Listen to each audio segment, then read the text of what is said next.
sommes à la Maison de la Région à Béziers pour parler de transport, de l'éducation, de l'emploi et du tourisme avec Karine Chevalier, secrétaire de la section socialiste de Béziers 3. Nous sommes à la Maison de la Région aujourd'hui, à Béziers, avec Karine Chevalier. Alors vous êtes secrétaire générale socialiste, c'est ça? Secrétaire de la section socialiste Béziers 3. Il veut resserrer les régions aussi. Oui, alors là, c'est pas tant dans la recherche d'économie, c'est pas ça qui fera économiser de l'argent. Mais l'idée de fusionner des régions, c'est de permettre qu'elles aient une taille critique où l'action économique soit beaucoup plus efficace, puisque les compétences essentielles de la région, c'est le développement économique, c'est la formation professionnelle, c'est les transports. Donc ce sont des domaines dans lesquels il faut avoir une certaine taille pour pouvoir être efficace. Pour le chômage, on n'a toujours pas de piste. C'est pas. Non, c'est pas ça que je veux dire. Je veux dire que c'est en faisant ce développement économique, en multipliant les pôles de compétitivité, en développant la formation et en mettant un gros coup de pouce sur l'éducation nationale, que là aussi, eh bien, tout cela participera de la résolution du problème du chômage. Maintenant, le problème du chômage, le chômage de masse en Europe, c'est depuis 1974. Donc, ce n'est pas en quelques mois, ni même en 2-3 ans, que l'on va résoudre le problème du chômage. Alors, nous, que ce soit au niveau du gouvernement ou que ce soit au sein de la région, nous faisons tout pour l'apprentissage. Je vais prendre l'exemple de la région Languedoc-Roussillon. Nous sommes passés de 16 000 apprentis en 2004 à 20 000 aujourd'hui, et nous avons pour objectif d'arriver à 22 000 apprentis dans les 3 prochaines années. Pourquoi ? Parce que c'est ce qui permet aux jeunes d'apprendre, d'être formés, mais en même temps d'acquérir une expérience et de rentrer beaucoup plus facilement dans le marché du travail, parce qu'ils ont cette expérience.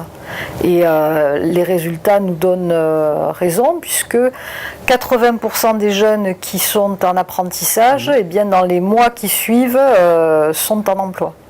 Donc nous voulons le développer, et l'État aussi. Nous sommes partenaires dans cet aspect-là.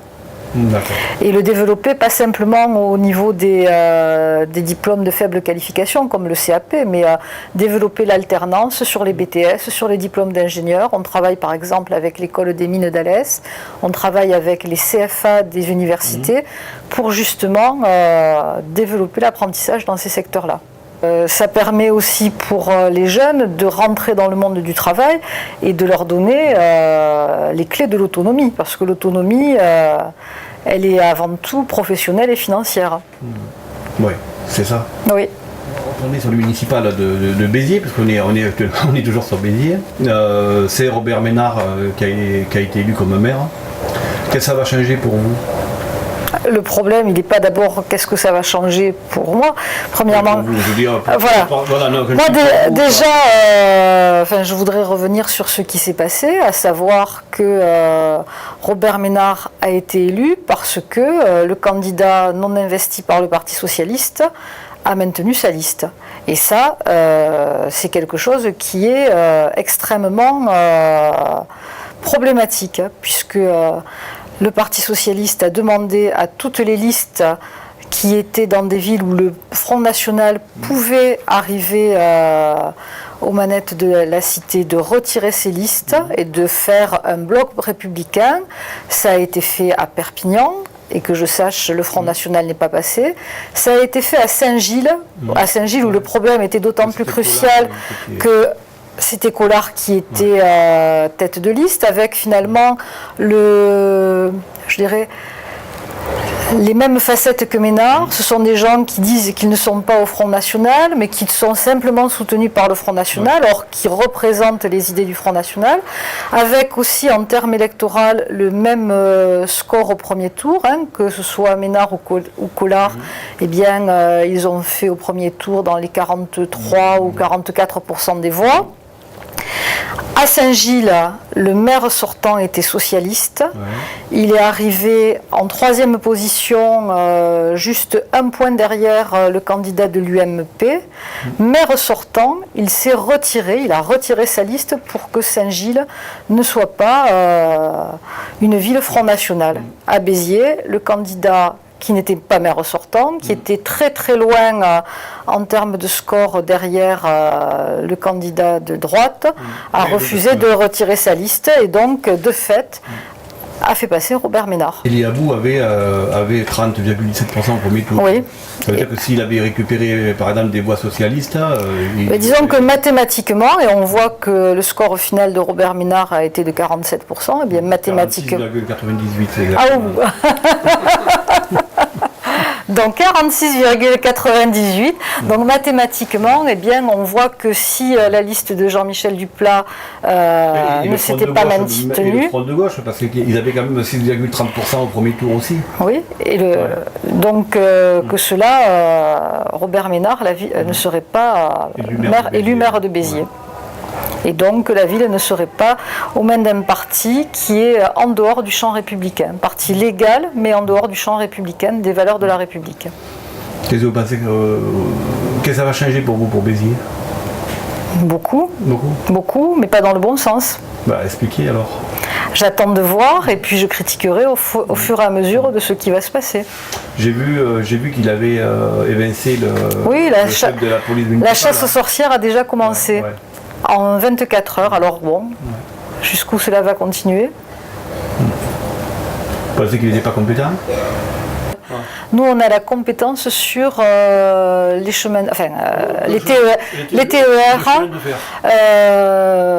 On a les aéroports, sauf celui de Montpellier, et puis les ports, puisque le port de Sète, le port de Port-la-Nouvelle appartiennent à la région. D'accord. Alors ce train, ce TER à 1 euro devrait démarrer normalement, vous avez dit, en 2015. Alors donc c'était dans notre programme en 2010 lorsque nous avons fait les campagnes avec Georges Frêche, à savoir le TER à 1 euro.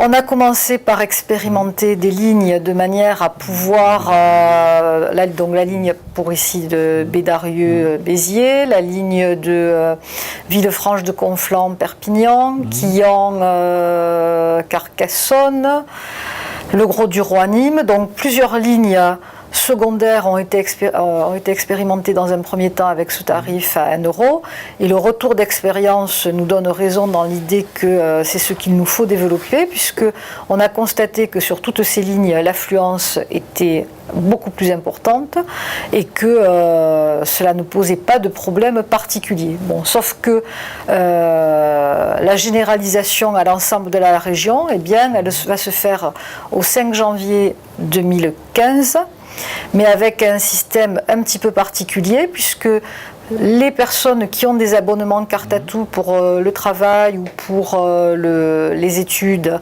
sont prioritaires à l'intérieur des TER, et les billets à 1 euro seront fixés. Il y aura un volume de billets selon les horaires qui sera différent. Ce sera un peu comme les Prems. Ce sera un peu comme les Prems. Et donc on achètera sur Internet et on imprimera sur Internet son billet à 1 euro pour pouvoir se déplacer, ce qui permettra d'aller de Perpignan à Nîmes pour 1 euro, de Béziers à Carcassonne pour 1 euro, bref, de faire tous ces voyages très à prix modeste.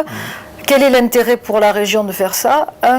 Développer les transports en train, parce que en termes de développement durable, c'est beaucoup mieux que les transports automobiles. Et puis deuxième point, ça permettra surtout de redonner du pouvoir d'achat à nos concitoyens, parce que quand on est une famille et qu'on veut aller à Montpellier ou que l'on veut aller à Perpignan ou je ne sais où, soit pour faire des courses, soit pour aller dans des musées, soit pour aller à un spectacle ou pour simplement balader, 4 euros à 4, c'est formidable. Donc c'est une avancée importante sur laquelle nous nous étions engagés et que nous mettons en